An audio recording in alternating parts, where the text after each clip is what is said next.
Hi hello back to cooking blog. ഇന്നത്തെ recipe ഇടിഞ്ചക്ക തോരനാണ്. ആദ്യം തന്നെ ഇടിഞ്ചക്ക എടുത്ത് കട്ട് ചെയ്യുക. ഇടിഞ്ചക്കയുടെ മുളിഞ്ഞിൽ നല്ലപോലെ തൂത്ത് വൃത്തിയാക്കി എടുക്കുക. ഇടിഞ്ചക്കയുടെ പുറത്തെ മുള്ളെല്ലാം കളഞ്ഞ് വൃത്തിയാക്കിയതിനു ശേഷം ഒരു മീഡിയം സൈസിൽ കട്ട് ചെയ്തെടുക്കുക. മുറിച്ചെടുത്ത ഇടിഞ്ചക്ക ഒരു കുക്കറിലേക്കിട്ട് ആവശ്യത്തിന് വെള്ളവും ഉപ്പും ചേർത്ത് വേവിക്കാനായി വെക്കുക.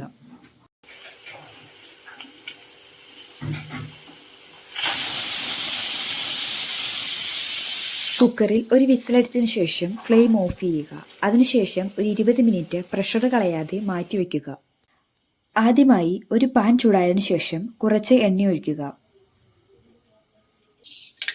എണ്ണ നന്നായി ചൂടായി കഴിയുമ്പോൾ കടുക് ചേർക്കുക. കടുകെല്ലാം നല്ലതുപോലെ പൊട്ടിത്തീർന്നു കഴിയുമ്പോൾ ഇതിലേക്ക് ചതച്ചെടുത്ത വെളുത്തുള്ളിയും ചുവന്നുള്ളിയും ചെറുതായി ചോപ്പ് ചെയ്ത മീഡിയം സവാള കറിവേപ്പിലയും ചേർത്ത് നല്ലപോലെ ഇളക്കി വഴറ്റുക. ഗോൾഡ് ബ്രൗൺ കളർ ആവുന്നത് വരെ മീഡിയം ഫ്ലെയിമിലിട്ട് നല്ലപോലെ ഇളക്കി വഴറ്റിയെടുക്കുക. ഗോൾഡ് ബ്രൗൺ ആയതിനു ശേഷം ആവശ്യത്തിന് വറ്റൽമുളക്, മഞ്ഞൾപ്പൊടി, മുളക് പൊടിയും ചേർത്ത് നല്ലപോലെ ഇളക്കി വഴറ്റുക. പച്ചമണം മാറുന്നതുവരെ ഇങ്ങനെ ചെയ്യുക. പച്ചമണം മാറിയതിനു ശേഷം ആവശ്യത്തിന് തേങ്ങയും ചേർത്ത് പിന്നെയും നല്ലപോലെ ഇളക്കിയെടുക്കുക. ചെറുതായി തേങ്ങ ഉണങ്ങി വരുമ്പോൾ മീഡിയം ഫ്ലെയിമിലേക്കിട്ട് നേരത്തെ വേവിച്ചു വെച്ച ഇടിഞ്ചക്ക ചെറുതായി ചതച്ചതിന് ശേഷം ഇതിലേക്ക് ഇട്ടുകൊടുത്ത് നല്ലപോലെ മിക്സ് ചെയ്തെടുക്കുക.